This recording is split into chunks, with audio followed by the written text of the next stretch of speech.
Before CRS, Dr. Wu served from 1997 to 2011 as Dean of the University of Notre Dame's Mendoza College of Business.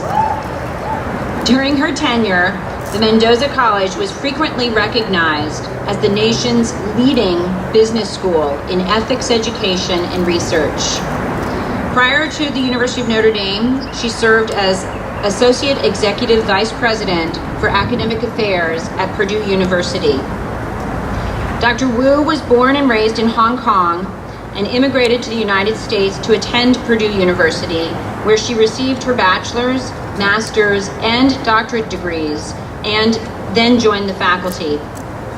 Her teaching, research, and administrative leadership have been recognized through numerous awards, as well as the conferral of honorary doctorates from Providence College, Loyola University of Maryland, Manhattan College, Wake Forest University, the University of Notre Dame, and others. Dr. Wu was the first female dean to chair the accreditation body for business schools, the Association to Advance Collegiate Schools of Business, and directed its Peace Through Commerce initiative. She also helped launch the Principles for Responsible Management Education for the United Nations Global Compact. Dr. Wu was one of 5 presenters in Rome at the release of Pope Francis's encyclical on the environment in June of 2015. Her faith journey and work at CRS are recounted in her book, Working for a Better World, which was published in 2015. Representing CRS, Dr. Wu was featured in the May and June 2013 issue of Foreign Policy as one of the 500 most powerful people on the planet, and one of only 33 in the category of a force for good. We are deeply honored to have Dr. Wu address our community today. Please join me in welcoming her.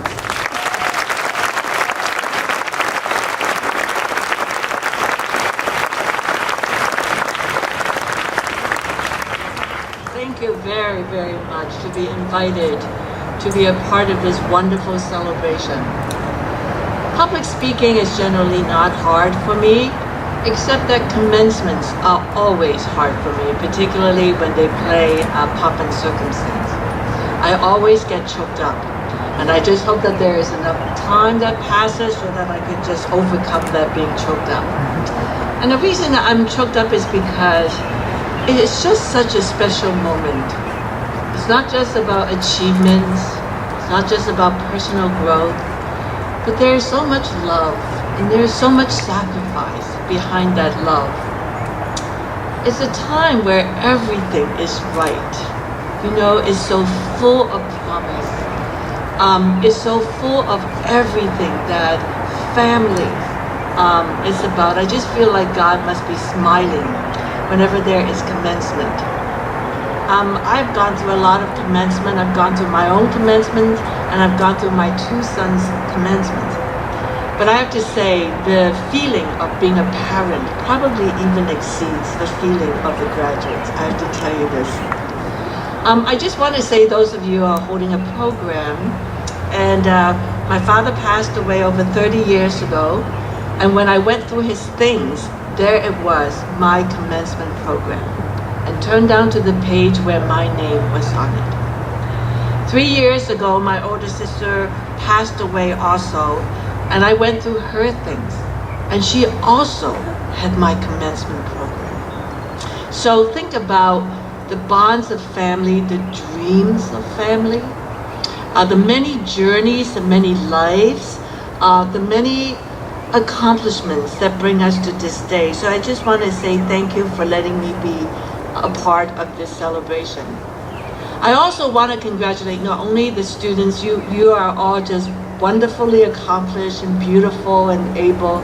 I also want to thank the faculty, the staff, the board, and particularly the sisters of the Society of Sacred Heart. Nowadays, to have an education, not only of the mind, but also of the heart. An education that prepares you to succeed beyond your wildest dreams, but also to celebrate the success of other people. A success that you earn, not so much by pushing other people aside or pushing them down, but along the way, helping everybody else succeed, to know what are the things that intimidate them, to know what are the things that they excel in, and try to bring up and lift up each other. That is exactly what our world needs today.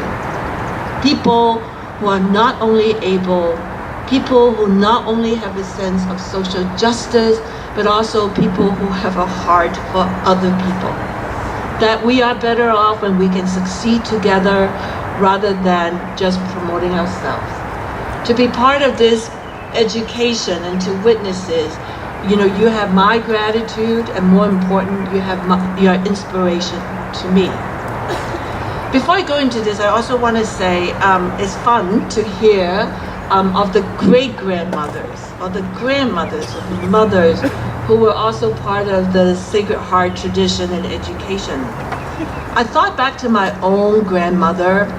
My grandmother was, of course, Chinese, and she had bounded feet.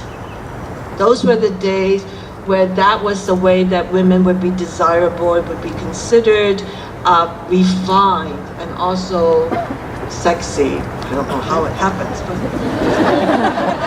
except that the binding of feet is a torture. You know, it goes through great pain, but somehow she went through that, which meant that she really did not have much mobility. And she was actually one of 4 wives of my grandfather. My mother never went to school. She was of a classical family, traditional family where girls did not go out to go to school. So she had a tutor that came to the home, and she never had a tough curricula. She didn't have exams. She didn't have to sweat over, you know, not meeting a due date. You know, she was literate, but she never went to school, even though around that time now, had she lived, she'd be close to 100. So even in those times, the more sort of advanced young women of her days would go to school, but she never went to school. And we have 4 daughters in our family. We have actually 2 sons and 4 daughters. My parents wanted to have 2 sons, and fortunately it took 6 children for them to have the second son. So I was part of 4 girls, and 3 of my sisters did not go to college. So I look at the progression of women, and there is progress, even though sometimes it's a bit later. And I look at all the young women here, and I just think of all of the good things that you can do. While there is not completely free, society is not completely free of biases, but the opportunities and the platforms that you have, not only for your own success, but your ability to do good for others is just immense, and never forget that. I also want to remind myself as I look at this and look at the sisters. I was educated by missionary sisters from the United States. They were the Maryknoll sisters. They were founded a little bit over 100 years ago. They were founded by a graduate from Smith College. And she looked at the missionaries, the women missionaries who went abroad for the Protestant church. And she said, why doesn't the Catholic Church send women overseas? And so she started the first order of American sisters who sent Catholic women overseas. They went to different places, and including China. They went to China at a time when there was yellow fever and eventually communism and so on. I just want to say, one time I visit the Mother House in New York fairly often. One time, to the Sisters' wisdom, they put me in a room right next door to Mother Mary Joseph, which is the name of the founder, right next to her suite. And the suite had her office, her bedroom, and also a bathroom. It was about the technology of the 1920s. And I had to use her bathroom. So I would go through her room, bow to her portrait, and go and use the restroom. All right. So every day I go, but I began to feel sort of like a part of that suite. And I started reading her journals. And her journals were both funny and heartbreaking. She talked about how do you form young women, how do you build community out of them. She also talked about the importance of celebration. She loves skids and ice cream. But she also talked about sending people to China where she knew they would die and that they would not get to come home, and the weight of those decisions on her. Very funny, very inspiring, and I just felt like I got to know this woman. She and I overlapped on this earth for 1 year. She died when I was about 1 year old. The last day I was there, I was drawn to her desk and her chair. It was very simple. It's just a simple wooden desk and a chair. I felt drawn to sit at her desk and in her chair. And the reason I felt that was because I felt like I inherited from her this whole mission. And the Maryknoll girls, and we are called the Maryknoll girls, we may be 80 years old, but we would still be called the Maryknoll girls. I don't know whether you'd be called the Stonebridge girls, but anyway. So on behalf of the Maryknoll girls, I felt like it was important to say we understood the sacrifices that they made. We understood why they did it. We understood the power of the love for God that sent them forward. And we understood that what we got from them was not just an education. What we got from them was the understanding, the heart, the faith, and therefore the work needed to carry on. While the problems we face today are different than the problems that they had in those times, the work continues. I tell this story because you too have the inheritance of the Society of the Sacred Heart Sisters. And what you got from them and from the faculty here that they try very hard to pass on to you is not just the best education that prepare you to go to whatever college you want, but really is to accept the mantle of the work that remains to be done. And so that's what motivated me. When I was asked to go to Catholic Relief Services, having never had any experience in international relief, I couldn't even tell you where all the countries of Africa are, and definitely not the capitals. I carried a map of Africa with me at all times. So, but I accepted that, and one of the variables that drove this was a sense that I came from that world. I came from that heart. I came from that mission, and that it would be a privilege to carry on. And so in your studies, in your careers, in the ladders that take you to success, you will encounter many opportunities, not so much to leave those, but to incorporate the fire, the faith that brought you to this point. It's a privilege. Not everyone have gone through that formation, but you have gone through that formation. So I just want to say, I don't know what great things await you, but never forget that you are part of that fire, a fire that was lit because the sisters knew God and knew what had to be done. In my own career, I would say I thought back of the time when I was your age. You know, I just finished high school, I was about to start college. And all I could remember was that I was a worry wart. I worried about everything. Starting with the fact that I really didn't have the finances to go overseas to the United States. My parents have 2 sons. One was to be a doctor, the other was to be a lawyer. But for the 4 girls, their job was really basically to get married. And so I was there, but I was trained by the Maryknoll sisters. I didn't want to just stay in Hong Kong, you know, because there was a sense of adventure. So I was, there was enough funding that I raised from my sisters, and I had some little savings. I really believe in savings, that I had a nanny who saved for me since I was born. And I had enough exactly for 1 year's tuition, which was $1,600 then. And my older brother, who was the doctor, would pay for my residence hall. So I only had 1 year of college tuition to experience what college was. I thought 1 year is infinitely more than 0 years, which is the correct instinct. And then, you know, then we'll see what would happen. But I also worried about being a Chinese girl going over to the United States. I don't know what that culture was like, but I knew it wasn't like home. I just want to say I showed up on campus in my knee socks and my pleated skirts because that was my uniform. And I could tell you, even in 1972, freshman girl did not wear knee socks. So no, I didn't fit in, didn't belong at all. But again, everything worked out. The third thing that I was worried about is academically. Would I do well? I have no idea. You know, I did well in a British/Chinese system, but I bet in college everybody was smart. So where would I be? You know. So I was a worrywart, and I think overall I'm a worrywart. There are certain benefits from being a worrywart, and that is you study harder. You plan ahead, you get things done, you're super organized. And I think I sense this in this class. For you to have accomplished this way, you couldn't really just sort of, you know, let it be. So that was a good thing to learn how to cultivate. And even today, in the various jobs I had, you have to be organized, you have to be prepared. The second thing that was cultivated in me was because I had only 1 year, I just developed this sense that every experience is an opportunity.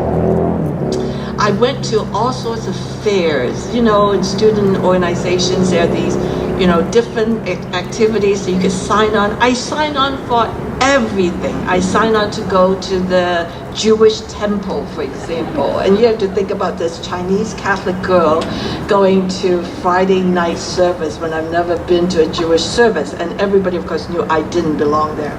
But never mind.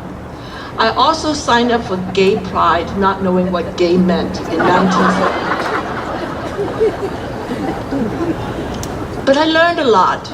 I signed up for everything, you know? It's sort of like one of those commercials where you have the shopping cart and you could only go round in 5 minutes and what you could pile in it. Well, I only had 1 year. I signed up for all sorts of courses. I signed up for 24 credit hours a semester. And I had to drop Russian in the first semester because I kept on falling asleep. I probably did not have a talent for language, so I couldn't do Russian. Second semester, I love film, and I signed up for a course called Film Appreciation, which is a junior level course, thinking that that would be easy, all right? Go sign up for Film Appreciation, particularly because it's an evening class. My problem was that they were starting with silent movies. And you had to observe angles or whatever, and there are 3 tries to go and watch these silent movies, and then you have to write your analysis. My problem was that I could not stay awake. You know, the silent movies come on, I was all attention, and before I know it, I just said, okay, just close my eyes for 1 second, it will come back. Well, never came back. So, but I got 42 credit hours in 1 year because I thought, you know, this is just my 1 year. What I learned from that was, oh no, yeah. It's a bit crazy, right? I mean, it's done under sort of context, makes a difference. But I learned something. I thought, where did these guidelines come from? That, you know, a full load is really only 12 credit hours and most people can take 15. So I learned kind of like, oh, you know, these guidelines, I don't know who developed them, but they probably don't always apply to me. And I think that there's something to learn. And the key really is when you are hungry enough, you will go for those opportunities. And never become not hungry in a way of learning. I signed up for theology courses, for example, and just different things. So anyway, my second point about being a worrywart is that perhaps sometimes it leads us to pursue those opportunities. But the third thing I really learned, a habit that I cultivated then was, as such a worrywart, who do you go to? So I learned the habit of going to daily mass. And even when I was at Maryknoll as a high school student, only about 4 or 5% of my classmates were Catholic. But somehow by the time we were in 12th grade, we developed a habit, and that is we would go to chapel during lunchtime. And we would sit there for about 10 minutes. And we learned to, and we were all worrywarts actually, because we were sort of children of people who have been displaced from China. You know, my classmates also have different worries. So we would have this habit of, at lunch, we would just go and sit in chapel, regardless of what our faith are, from Buddhists to, you know, people who didn't really know what Christianity was.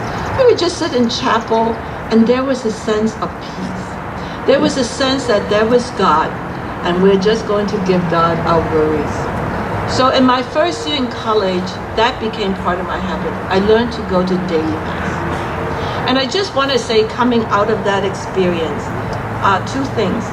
One is to understand how strong we really are. To never underestimate, not how brilliant we are, but how resilient we are. That we could go through the disappointments in life.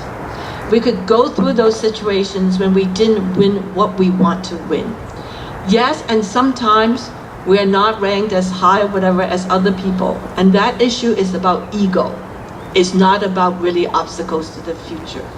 But to never underestimate our own strength and our own resilience. Not our own honor and glory and rankings and awards and all those good things. Those are good things.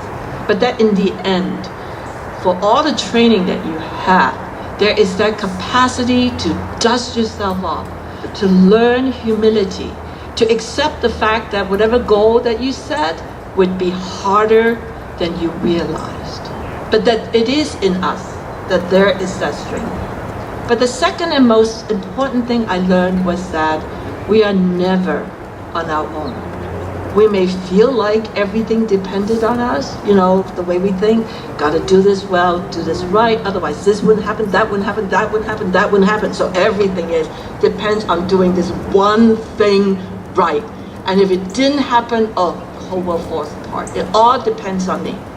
Well, I have learned, and in my book, when I retrace sort of my journey, is that, you know, look, it didn't all depend on us.